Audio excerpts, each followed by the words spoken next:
Como parte del contenido de la clase El origen de las escrituras, hoy trataremos el tema figuras de dicción, su uso e importancia en la palabra de Dios.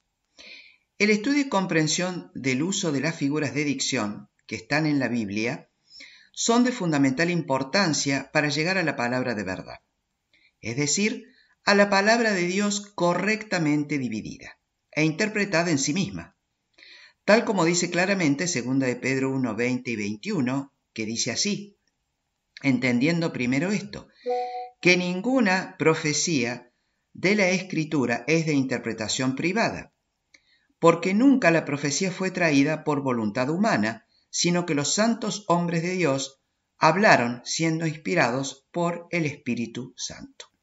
La profecía se refiere a la palabra de Dios hablada y escrita, la cual debe ser interpretada internamente, evitando interpretaciones privadas, es decir, personales. Con esta clara advertencia, comenzaremos esta presentación del tema figuras de dicción usadas en la Biblia. En el campo de la literatura, se dice lo siguiente de las figuras literarias o de dicción. El lenguaje literario se distingue o se aleja del lenguaje que usamos comúnmente, debido a que va más allá de la transmisión de información. Busca llamar la atención sobre sí mismo, provocar un efecto de belleza sobre lo que se está diciendo y así enriquecer el significado de los textos literarios. Este comentario lo hace una profesora de lengua y literatura de nombre Berta Ocaña Martínez. Ahora bien, este campo de estudio bíblico ha sido desarrollado por numerosos autores. Entre ellos voy a nombrar algunos solamente: Salomón Glacio, de 1593 a 1656, Benjamin Kitch, 1640-1704, J.A. Bengel, de 1687-1752, entre otros. Uno de los más importantes de estos autores fue el doctor E.W. Bullinger, quien publicó el libro llamado Diccionario de Figuras de Dicción usadas en la Biblia, que fue adaptada al castellano por Francisco Lacueva. Es una gran obra, que nos presenta una exposición sistemática de este tema tan importante a fin del estudio de las mismas. Y en este libro basaremos esta presentación. Comenzamos diciendo que todo idioma tiene sus propias normas gramaticales. Sin embargo, cuando queremos poner de relieve el poder de un vocablo o la fuerza de una expresión, tenemos que dejar a un lado el uso común del lenguaje y usar palabras o expresiones en forma diferente. A estas nuevas formas llamamos figuras de dicción. Los clásicos de la antigua Grecia organizaron todo un sistema científico y pusieron nombre a más de 200 figuras. Los romanos siguieron la misma pauta, pero el conocimiento de esta antigua ciencia se ha olvidado. Es una ciencia literaria, hasta el punto que los nombres que los antiguos pusieron a tales figuras se usan hoy en un sentido diferente y con frecuencia opuesto al que en un principio tuvieron. Una figura denota cierta forma que un término o una frase toman, diferente de su forma ordinaria y natural. Se usa para añadir fuerza a la verdad que se quiere expresar, de modo que su firmeza y su profundidad queden de relieve.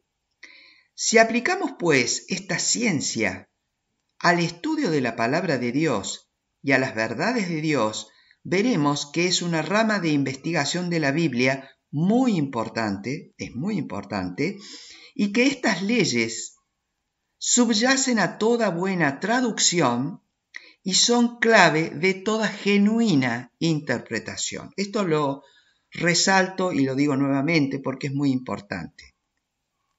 Veremos que es una rama de investigación de la Biblia muy importante y que estas leyes subyacen a toda buena traducción y son clave de toda genuina interpretación. Mientras las expresiones siguen su cauce normal, no nos damos cuenta de las figuras. Pero cuando súbitamente, o de repente podríamos decir, hay una desviación del curso normal, un cambio inesperado, los ojos se detienen, la atención se despierta y nuestra mente se pone a trabajar para descubrir por qué las palabras han tomado una nueva forma, cuál es el énfasis particular del pasaje y por qué se le da tal relieve al hecho referido o a la verdad expresada. En realidad, no es aventurado decir que, en el uso de las figuras, es como si el propio Dios estuviese marcando o subrayando en nuestras Biblias esos pasajes. Magnífico esto. Una clasificación simple en general es la siguiente. A. Figuras de etimología, que consisten en desviaciones de la forma ordinaria de las palabras. B. Figuras de sintaxis o de gramática en general, que consiste en las alteraciones del sentido normal de las palabras o frases. C. Figuras de retórica, que consisten en desviaciones de la aplicación ordinaria de las palabras. Ahora bien, en el campo del estudio bíblico, y respecto a las figuras de dicción usadas en la Biblia, que es nuestro tema, se podrían clasificar de la siguiente manera. 1. Figuras que implican omisión. 2. Figuras que implican adición. Y 3. Figuras que implican cambio. Figuras que implican omisión, figuras que implican adición y figuras que implican cambio. Nuestro objetivo es que aprendamos a discernirlas y obtengamos la instrucción que Dios destinó para nosotros en ellas. Todo esto es una cita de la introducción Libro Figuras de Dicción usadas en la Biblia, escrito por el doctor E.W. Bullinger, como ya lo dije. Y este es el planteo del tema de figuras de dicción usadas en la Biblia, que es muy importante, es muy interesante, porque nos hace una introducción exacta de lo que significa este estudio. Ahora bien, como hijos e hijas de Dios y como obreros de la palabra de Dios, que dividimos correctamente la palabra de verdad, no podemos quedar ajenos a conocer este amplio y hermoso campo de investigación y aplicación bíblica, todo ello con un solo objetivo: lograr mayor precisión y claridad de nuestro entendimiento de las Escrituras.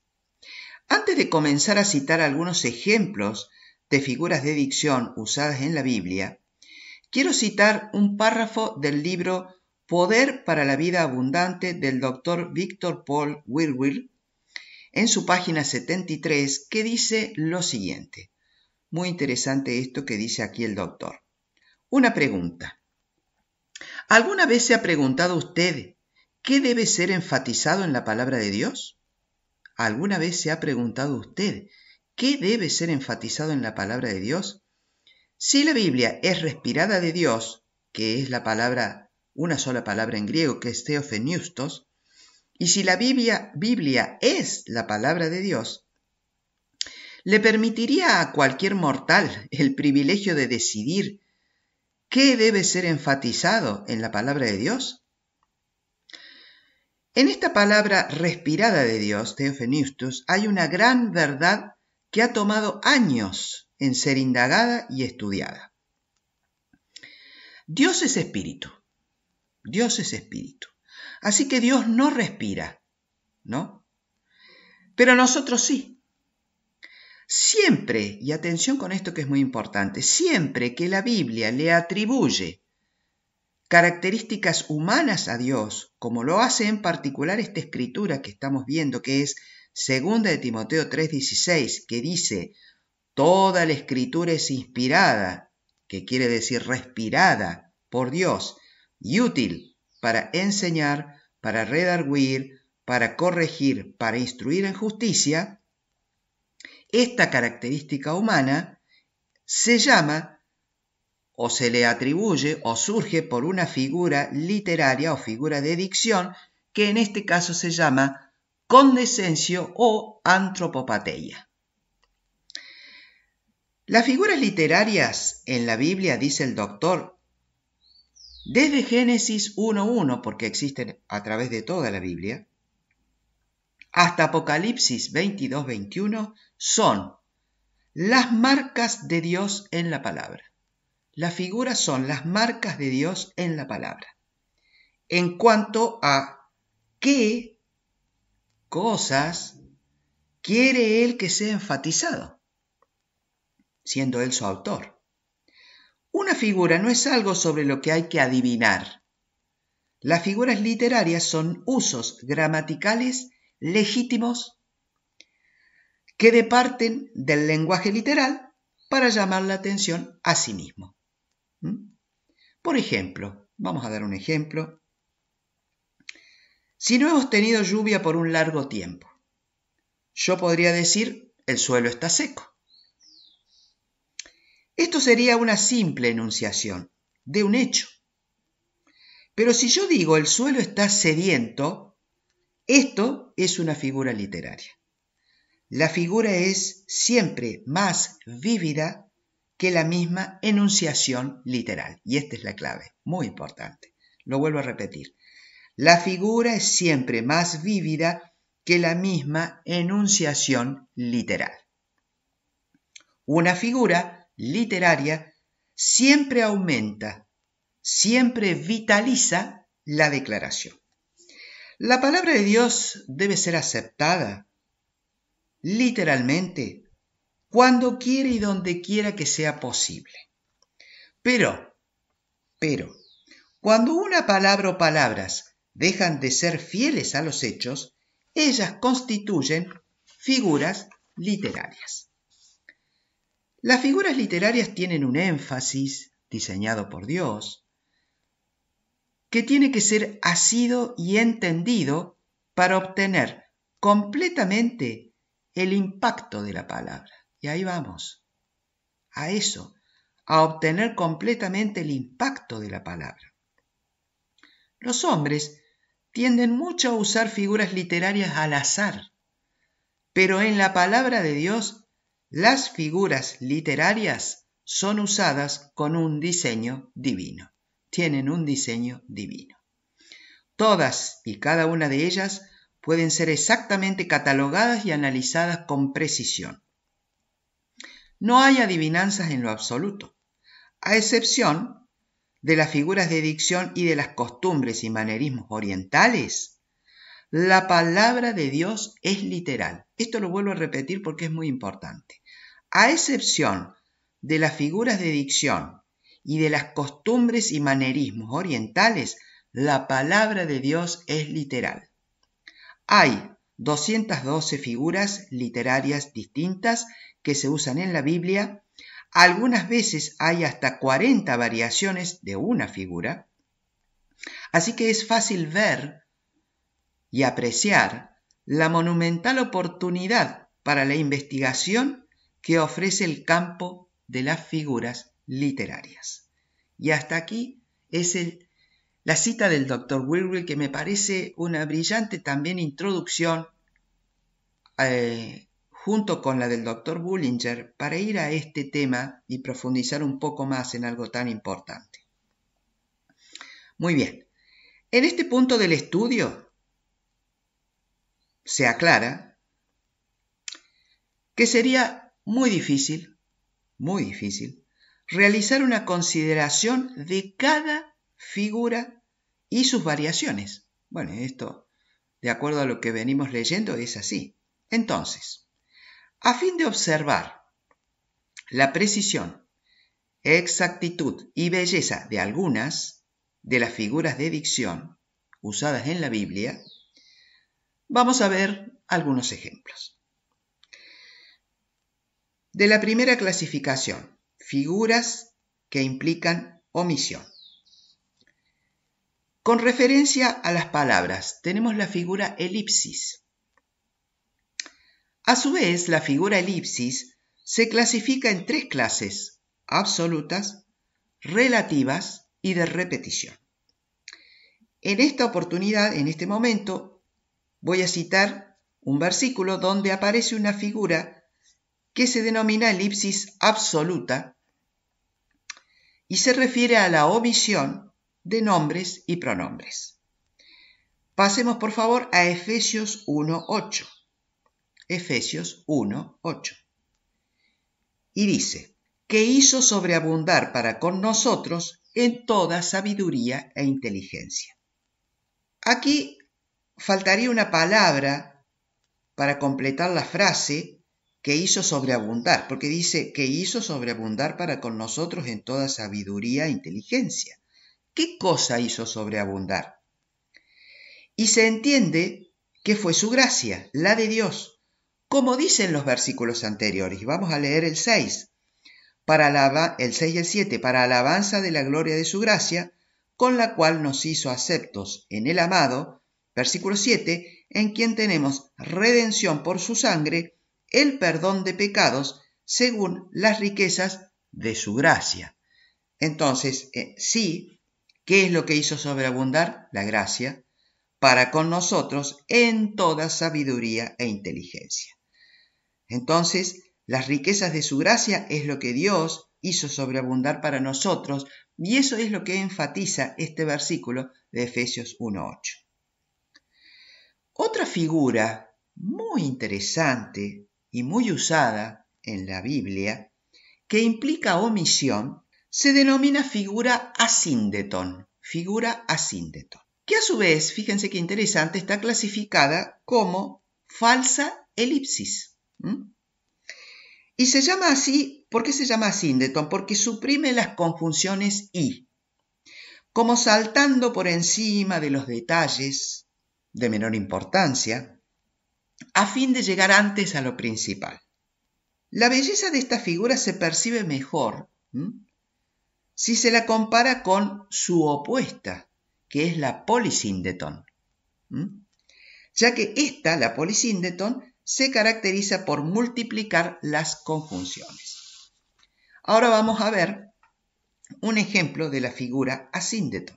Y para eso vamos a ir a Gálatas capítulo 5, versículo 22, que dice, mas el fruto del Espíritu es amor, gozo, paz, paciencia, benignidad, bondad, fe.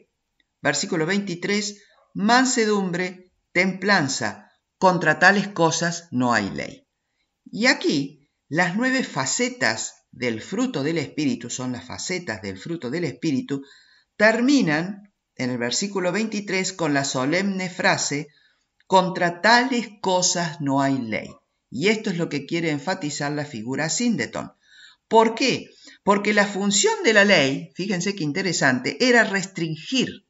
Y estas virtudes cristianas no tienen límite. Estas virtudes cristianas no tienen límite. Por eso, contra tales cosas no hay ley. Maravilloso. Esto es maravilloso. Lo que quiere enfatizar aquí la figura asíndeton.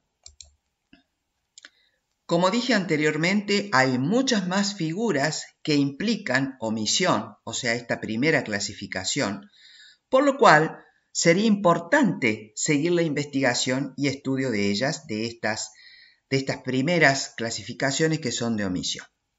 Pero a los fines de seguir en el terreno y abarcar un poco más el terreno de las figuras de dicción, vamos a ir ahora a la segunda clasificación, que es figuras que implican adición. Figuras que implican adición. Con referencia a las palabras, repetición de la misma palabra sería esta, y en el mismo sentido. Y fíjense que aquí voy a citar la opuesta a la figura asíndeton, como dije antes, que es la figura polisíndeton.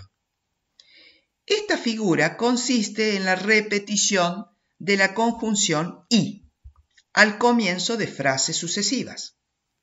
Sucede cuando el Espíritu Santo desea poner, que es Dios, ¿no?, desea poner de relieve cada uno de los puntos de la porción. Y entonces, ¿cómo lo hace? Hace que se multiplique extraordinariamente la conjunción y. Pasemos a un versículo muy hermoso, muy interesante, que está en Mateo 7:25, y dice lo siguiente: descendió lluvia, y vinieron ríos, y soplaron vientos, y golpearon contra aquella casa, y no cayó, porque estaba fundada sobre la roca. Y esto hace referencia a la vida. No está hablando literalmente de una casa, podría ser, pero hace referencia a el fundamento de la vida de un hombre o de una mujer. Porque en este versículo, como dice aquí, la sabiduría del hombre que edificó sobre la roca, que es Dios, es lo que se pone de relieve por medio de una polisíndeton. Porque dice, y no cayó porque estaba fundada sobre la roca. Estas numerosas conjunciones anteriores ponen énfasis en cada una de estas frases, pero para apuntar a que la verdadera sabiduría en cuanto a poner fundamento en nuestras propias vidas es la roca, que es Dios. Otra figura que implica adición y que se refiere también a la repetición de las palabras es la figura políptoton. Políptoton. Esta figura, muy interesante también, consiste en la repetición de la misma parte del discurso, con diferentes inflexiones, es decir, diferentes casos de nombres o diferentes tiempos, modos y personas de verbos. La figura esta se da, como ya dije, en verbos, en sustantivos, en pronombres y adjetivos, es decir, se repiten estas palabras. Aquí vamos a ver un ejemplo, o les voy a citar un ejemplo de verbos repetidos en diferentes modos y tiempos. Muy lindo y muy profundo esto que vamos a leer. Un versículo corto, Mateo 11:15. Mateo 11:15 dice, el que tiene oídos para oír, oiga. El que tiene oídos para oír, oiga. Esta expresión es usada por el Señor Jesucristo, y esto es un dato, no es importante recordarlo, pero es todo un dato. Lo usa 14 veces en los evangelios. El que tiene oídos para oír, oiga. Pero fíjense qué importante esto, porque ningún mero hombre la ha podido usar más, ya que nadie que no sea el Señor Jesucristo puede demandar tan enfáticamente, con autoridad, la atención de otros. O sea, ¿por qué? Porque carece de la autoridad necesaria para imponerse de ese modo, ¿no? Entonces, ¿dónde está la figura aquí? La figura aparece en los verbos oír y oiga. Son el mismo verbo que está conjugado en diferentes tiempos. Oír, oiga. Y apunta, ¿a dónde apunta la figura? Hacia el importante detalle de que Dios abriera los oídos de estas personas que estaban escuchando para poder entender, fíjense, el gran cambio de época, podríamos decir, dispensacional que estaba sucediendo delante de ellos y que ellos lo estaban escuchando y viendo al Señor Jesucristo. Es decir, estamos hablando de la presencia personal del Mesías prometido sobre la tierra en su tiempo y en su ministerio. Y este cambio estaba a punto de llevarse a cabo, porque ya estaba el Mesías en la tierra. Y esto era necesario que las personas pudieran oír. Y para eso necesitaban que Dios mismo les abriera los oídos y el entendimiento. Qué autoridad, que tenía nuestro Señor Jesucristo. Qué autoridad que tenía el Señor Jesucristo. Muy bien, vamos a ir a las figuras que implican cambio, la tercera clasificación. Vimos las figuras que implican omisión, vimos las figuras que implican adición, y ahora vamos a ver figuras que implican cambio, y en este caso que afectan el sentido. La primera que vamos a ver aquí es figura metonimia. Metonimia consiste en el cambio de un nombre por otro, con el que el primero guarda una relación. Por ejemplo, los nombres de las personas se usan a veces para designar algo relacionado con ellas. Y esto lo vamos a entender, queda muy claro con el ejemplo. Decimos, es un Murillo, para designar un cuadro pintado por Murillo, o es un Picasso, para designar un cuadro pintado por Picasso. Así que es una forma de hablar, es una expresión, ¿no? La metonimia no se funda en la semejanza, sino en la relación. ¿Se entiende? ¿Por qué? Porque es algo relacionado con la persona, en este caso un cuadro. La metonimia, fíjense qué interesante, tiene una subclasificación, porque puede ser de 4 clases, de causa, de efecto, de sujeto y de adjunto. En este punto veremos la metonimia de la causa, que es cuando se pone la persona agente por la cosa hecha. O sea, la persona agente, la que realiza la acción, por la cosa hecha. Y por favor pasemos a Juan 6:63. Juan 6:63. Y dice lo siguiente, el espíritu es el que da vida, la carne para nada aprovecha. Las palabras que yo os he hablado son espíritu y son vida. Magnífico versículo de la palabra de Dios que dijo el Señor Jesucristo. Lo leo de nuevo. El espíritu es el que da vida, el espíritu. La carne para nada aprovecha. Las palabras que yo os he hablado son espíritu y son vida. Muchas cosas y profundizaciones se podrían hacer acerca de este versículo, pero vamos a enfocarnos en la figura. ¿Dónde está la figura metonimia de la causa? Está en la frase, las palabras que yo os he hablado son espíritu y son vida. Es decir, las palabras producen vida divina, espiritual y eterna. Las palabras de Dios tienen gran poder para todo aquel que las recibe con mansedumbre, con humildad y la cree en lo profundo de su ser. Esto produce vida espiritual. Como obreros de la palabra de Dios, como estudiosos de la palabra de Dios, que tienen un genuino interés en la palabra de Dios y en los asuntos espirituales de Dios, y que dividimos correctamente la palabra de verdad, no podemos quedar ajenos a conocer el amplio y hermoso campo de investigación y aplicación bíblica referido a las figuras de dicción. Todo esto con un solo objetivo: lograr mayor precisión y claridad de nuestro entendimiento en las Escrituras.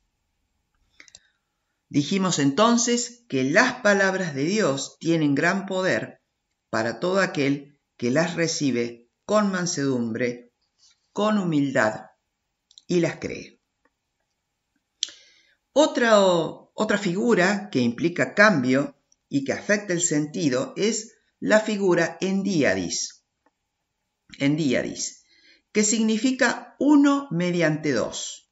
Tiene lugar cuando se usan dos palabras para expresar una sola idea. Una de las dos palabras expresa la idea, la otra sirve para intensificar el sentido de la primera. Es una figura típicamente oriental. Para ver esta maravillosa figura vamos a Juan al Evangelio de Juan, capítulo 4, versículo 21. Comenzaremos en el 21. Y dice, Juan 4, 21. Jesús le dijo, mujer, créeme que la hora viene cuando ni en este monte ni en Jerusalén adoraréis al Padre. Versículo 22. Vosotros adoráis lo que no sabéis. Nosotros adoramos lo que sabemos, porque la salvación viene de los judíos. Versículo 23. Mas la hora viene y ahora es cuando los verdaderos adoradores adorarán al Padre en espíritu y en verdad. Porque también el Padre tales adoradores busca que le adoren. Versículo 24. Dios es espíritu y los que le adoran en espíritu y en verdad es necesario que adoren. En este caso, la endiadis, la figura, está en los versículos 23 y 24 en la expresión en espíritu y en verdad. Como vemos, son dos sustantivos, en espíritu y en verdad. El tema de estos versículos es, y esto es muy importante, atención con esto, ¿en qué consiste la verdadera adoración? ¿En qué consiste la verdadera adoración? La respuesta es, los genuinos adoradores adoran o adorarán, no se trata de una opción, aclaro, en espíritu y en verdad, es decir, de un modo verdaderamente espiritual, puesto que Dios es espíritu, y esa es su naturaleza. Por ello, que estamos diciendo, por esto, es tan importante que las personas lleguen a ser renacidas del Espíritu Santo de Dios, que reciban el don de Espíritu Santo de Dios. ¿Cómo se hace esto? Confesando al Señor y Salvador Jesucristo, como dice en Romanos 10, 9, 10, se los leo. Que si confesares con tu boca que Jesús es el Señor y creyeres en tu corazón que Dios le levantó de los muertos, serás salvo. Versículo 10, porque con el corazón se cree para justicia, pero con la boca se confiesa para salvación. Y es aquí, con este don de Espíritu Santo, en operación en la vida de cada hombre y cada mujer, donde se logra y donde se establece una verdadera relación espiritual con Dios y una verdadera adoración, o de un modo, como dice en Juan, verdaderamente espiritual. Vamos a ver otro ejemplo de esta figura que es muy importante en Mateo 13, 23. Mas el que fue sembrado en buena tierra, este es el que oye y entiende la palabra, y da fruto y produce a 100, a 60 y a 30 por uno. Lo leo nuevamente a este versículo, Mateo 13, 23. Mas el que fue sembrado en buena tierra, este es el que oye y entiende la palabra, y da fruto, y produce a 100, a 60 y a 30 por uno. La figura endiadis se presenta en los dos verbos, en este caso son dos verbos, antes vimos dos sustantivos. Y dice, este es el que oye y entiende la palabra, es decir, oye entendiéndola. Y esto es muy importante, ¿no? Porque muchos oyen la palabra, pero este hombre, esta persona, no solo la oye, sino que la entiende, la comprende y la practica, es decir, la vive. ¿Qué significa o qué implica la buena tierra? Se refiere a un corazón de la mente, que es la sede íntima del ser, lo más profundo del ser, que es manso, con deseo de escuchar con atención y aceptar la palabra de Dios, lo cual implica creerla, como dije antes, y practicarla en la vida. Es así como esa palabra guardada en el corazón produce fruto. Este es el que oye y entiende la palabra, es decir, oye entendiéndola. Magnífica esta figura endiadis, ¿no? Y veremos Otro ejemplo también de dos verbos que forman esta figura, en 1 de Tesalonicenses 4:1. Y dice, por lo demás, hermanos, os rogamos y exhortamos en el Señor Jesús que de la manera que aprendisteis de nosotros, cómo os conviene conduciros y agradar a Dios, así abundéis más y más. Una clara instrucción de la palabra de Dios en este versículo. ¿Dónde está la figura aquí? La figura en diadis, que es la que estamos viendo y estudiando, aparece con los dos verbos, conduciros y agradar. Cuando dice que de la manera que aprendisteis de nosotros, cómo os conviene conduciros y agradar a Dios, ¿qué cosa? Así abundéis más y más. Conduciros y agradar es cómo os conviene conduciros y agradar a Dios. Esto es cómo agradar a Dios con la conducta. Las cosas que le causan agrado a nuestro Padre. Es un extraordinario versículo en el cual el apóstol Pablo y sus compañeros enseñaron con su ejemplo de vida, con el propio ejemplo de vida, cómo conducir la conducta y de este modo agradar a Dios con el andar. Sigamos con las figuras que implican cambio, pero ahora que afectan a la disposición y al orden, que afectan a la aplicación en cuanto al sentido. Aquí tenemos la figura símil. Es una figura muy conocida y también muy usada en el lenguaje común. Símil, este vocablo procede del latín simile, que significa semejante, ya que esta figura consiste en expresar algo que guarda cierta semejanza con otra cosa. La figura está expresamente indicada en el texto por la partícula como. Como. El símil es claro, hermoso y ajustado a la realidad, pero frío y premeditado. Con todo, tiene la gran ventaja de que no necesita explicación alguna. Esto está muy bueno. Los símiles abundan en la Biblia, añadiendo belleza y fuerza al relato. Y esto es lo que nosotros debemos comprender, que las figuras añaden belleza, fuerza al relato. En este caso estamos hablando del símil, de la figura símil. Salmos 1:3, que dice, será como árbol plantado junto a corrientes de aguas, que da su fruto en su tiempo, y su hoja no cae, y todo lo que hace prosperará. Será como, ahí está la palabra como. El símil nos dice que el varón, el hombre, la mujer, que medita en la palabra de Dios, está seguro, protegido y cuidado, como un árbol en un jardín privado. Beneficios, que dice aquí, que no dispone un árbol forestal. Ese hombre y esa mujer es prosperado. En otras palabras, lo que quiere Dios es que te vaya bien, que te vaya bien. Por eso dice, y todo lo que hace prosperará, que te vaya bien. Magnífico. Salmos 5:12. Salmos 5:12. Dice la Escritura, porque tú, oh Jehová, bendecirás al justo, como con un escudo lo rodearás de tu favor.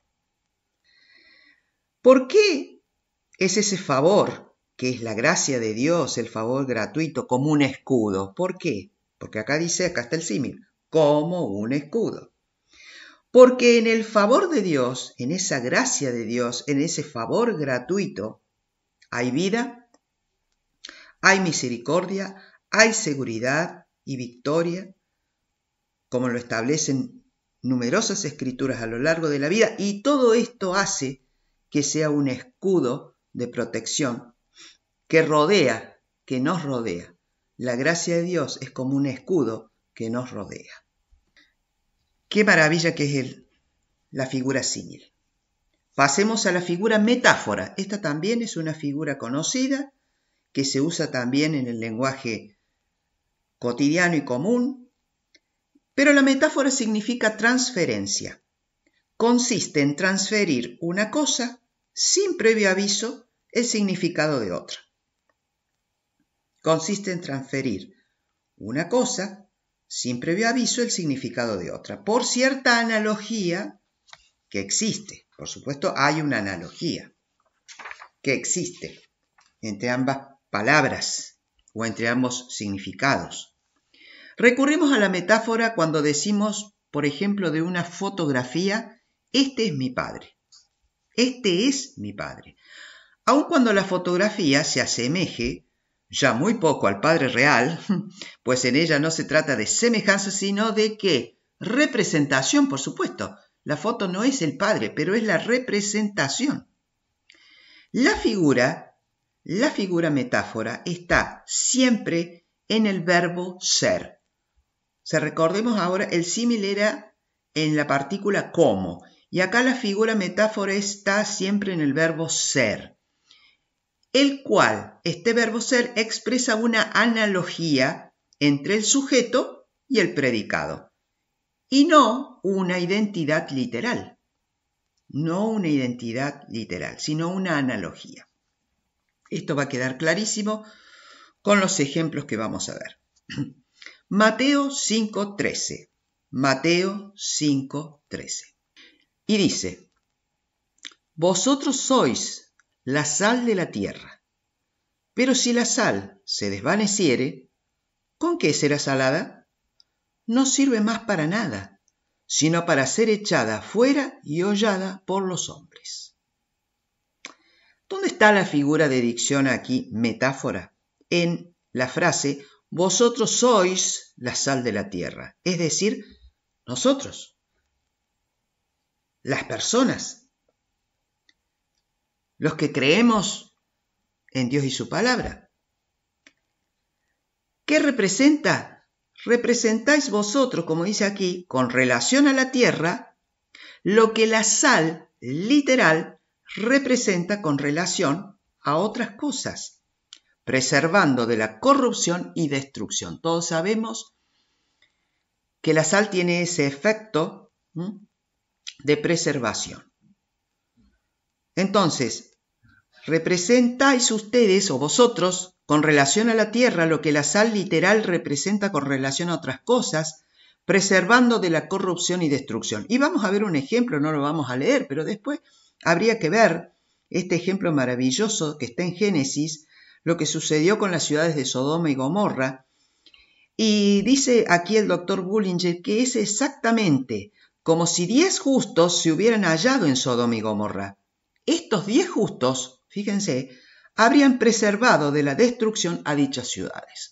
Pero no había 10 justos. Así que sucedió esto, lo que sabemos, esta destrucción en Sodoma y Gomorra. Lo importante es la persistencia en la creencia, en la palabra de Dios, sabiendo que nosotros somos la sal de la tierra, los que creemos y los que nos conducimos conforme a las sanas palabras de Dios. Pasemos a Mateo 26:26. Antes de seguir quiero decir algo. Hay una gran diferencia entre conocer la palabra de Dios y en la medida que uno pueda vivirla y practicarla y no conocerla. Pero bueno, es muy importante esto a los fines de comprender toda la gracia que ha sido hecha disponible de parte de Dios para nosotros en este día, en este tiempo.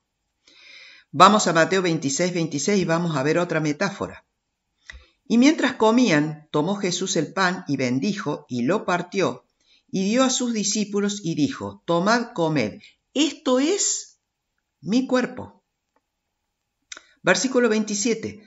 Y tomando la copa y habiendo dado gracias, les dio diciendo, bebed de ella todos, porque esto es mi sangre del nuevo pacto, que por muchos es derramada para remisión de los pecados. Pocos pasajes de la Biblia han sido tan distorsionados y mal entendidos como este, por no entender justamente el sentido figurado del verbo es, que es una metáfora. Es allí donde está la figura. Por lo cual, la frase «esto es mi cuerpo» implica, por la figura metáfora, «esto representa mi cuerpo». Y la frase «esta es mi sangre» implica «esto representa mi sangre», por la misma figura. Y esto fue hecho, como dice acá el Señor Jesucristo, para remisión de los pecados de toda la humanidad. Está disponible para todo aquel que desea creer. Por último, vamos a ir de esta misma clase de figuras y clasificación. Quisiera mencionar la figura parábola. ¿Por qué? Porque esta figura parábola es usada numerosas veces en los evangelios por el Señor Jesucristo. Él enseñó grandes verdades humanas y espirituales por medio de la figura parábola. Por eso quería verla. Y un estudioso de la palabra de Dios, el Dr. Riri, dice que hay aproximadamente 30 parábolas en los evangelios. 30 parábolas. Así que bueno, esto ya muestra una importancia de esta figura. La figura implica colocar una cosa al lado de otra, a fin de comparar ambas. Colocar una cosa al lado de otra a fin de comparar ambas. La parábola es un símil continuado. La parábola se refiere siempre a una historia real o imaginada, que contiene un significado oculto sin que deba urgirse, o sería apurarse, en cada detalle el punto de comparación. El símil se halla generalmente solo en cierto detalle, pero no en los demás. Para interpretar correctamente una parábola, es menester hallar el objetivo de todo el contexto. Esto es muy importante, el objetivo de todo el contexto. La gran verdad que allí se nos presenta y la importante lección que se nos enseña. Las parábolas tienen por objeto velar las verdades de los ojos de aquellos que, viendo no ven y oyendo no oyen ni entienden. Magnífico, ¿no? Tiene que ver con la actitud al oír. Lo leo de nuevo esto. Las parábolas tienen por objeto velar las verdades de los ojos de aquellos que, viendo no ven y oyendo no oyen ni entienden. Vamos a leer a continuación la parábola del sembrador, que aparece en los evangelios de Mateo, Marcos y Lucas, ¿sí? Vamos a leerla en el evangelio de Lucas. Lucas 8, comenzando en el versículo 4. Dice: juntándose una gran multitud, y los que de cada ciudad venían a él, les dijo por parábola. Versículo 5. El sembrador salió a sembrar su semilla, y mientras sembraba, una parte cayó junto al camino y fue hollada, y las aves del cielo la comieron. Otra parte cayó sobre la piedra, y nacida se secó, porque no tenía humedad. Y otra parte cayó entre espinos, y los espinos que nacieron juntamente con ella la ahogaron. Y otra parte cayó en buena tierra, y nació, y llevó fruto a 100 por 1. Hablando estas cosas, decía a gran voz, está hablando el Señor Jesucristo, ¿no? El que tiene oídos para oír, oiga. Y acá ya vimos la figura anterior en la parte primera. El que tiene oídos para oír, oiga. Versículo 9. Y sus discípulos, fíjense qué interesante, le preguntaron, diciendo, ¿qué significa esta parábola? ¿Qué significa esta parábola? Y él dijo, a vosotros os es dado conocer los misterios del reino de Dios, pero a los otros por parábolas, para que viendo no vean y oyendo no entiendan. ¿Y esto qué significa esta expresión, para que viendo no vean y oyendo no entiendan? Y como dije antes, se refiere a la actitud con que las personas reciben la palabra de Dios. Si es con el deseo de entenderla, de creerla, para después llevarlo a lo profundo del corazón, o si tienen el deseo de discutir y distorsionar lo que dice la palabra. Entonces, se refiere a la actitud. No hay una diferenciación en cuanto a algunas personas sí y otras no se les habla la palabra. No, tiene referencia a la actitud con que las personas reciben la palabra de Dios. Con qué deseo, cuál es el objetivo, qué es lo que desean obtener.